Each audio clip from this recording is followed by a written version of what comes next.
Kung ilalagay mo siya sa right time na pwede kang makapag-focus on this, I'm sure may mararating yan yung ginagawa mo. This is Nick, and this is my side quest. I played music during 2009. I played for the band Campbell doon sa Cebu. And eventually, I met Josh Alipe, Gabby's brother, younger brother. And we made a band and decided to play music in Manila. Sila Toma dati, sila Luigi. Kasabay kasi namin yan with Sirens before. So, mga Sonic Boom days. Ano siya, parang naging tropa kami for years. Tapos nakita namin sila na nag-snake fight sila, nawala yung Deja Vu, nag-snake fight sila. Tapos dun ko na sila nag-grasp na gusto ko tong music ng snake fight. Along the way, paano ko masustain yung gusto namin gawin, which is paggawa ng music in the capital city. I have Nick Automatic na as side projects. I started as a graphic illustrator for merchandise for bands din, mga Warped Tour bands. I've worked with A Day to Remember, Suicide Silence, New Found Glory, those kind of guys. So I was doing a lot of stuff for these bands while touring kasi kailangan nila magbenta ng mga merch, so kailangan nila ng design, so nahanap nila ako through the interwebs. Then I had my portfolio on it. Kapag maging tropa mo yung banda din, pwede mong kausapin na, hey, I got this shirt, do you mind if I'll give you some stuff? Tapos sinusuot din nila, so dun talaga nag-snowball lahat na sinusuot sa mga bands in the US. Forever the Sickest Kids nagsuot, The Used, Seusin.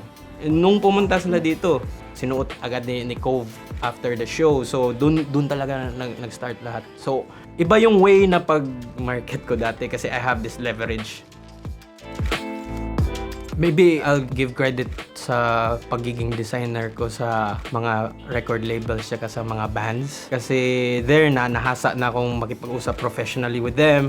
Down the line, parang paulit-ulit na yung gumagawa ko ng mga merch for them, mga ganyan. Tapos, I thought about what if gagawa ko ng designs for myself.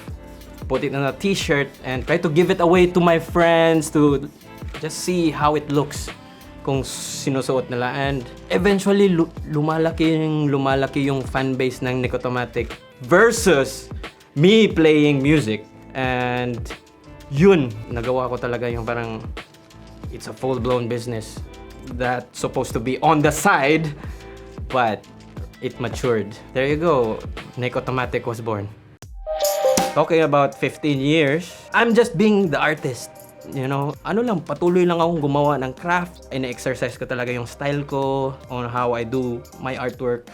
And eventually, it became something na influential sa mga artists din.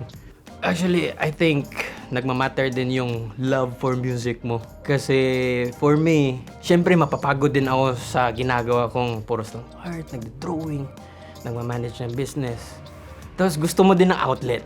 At the end of the day, you still miss playing music. Pero nung inaya ako ni Toma, kasi of course, friends talaga kami nila Toma, automatic na game ako. Kasi meron naman tayong pinagkasamahan dati. So, why not? Let's play music again. Everything starts with time. Kung ilalagay mo siya sa right time na pwede kang makapag-focus on this, tapos walang magbabother sa iyo, dun mo na may feel yan yung ginagawa mo. Tapos, it will become a habit. If you're going to be consistent with it, I'm sure may mararating yan yung ginagawa mo. Kasi I have proven it. Ano lang talaga hanapin mo lang talaga yung gusto mo aside from like you're doing music. I'm sure there is. Try to focus on that. Kahit hatiin mo yung attention mo, you're doing music at the same time you're doing this. Hanapan ko talaga siya ng oras. For example, today we're having this interview. Later tonight, mag-practice kami.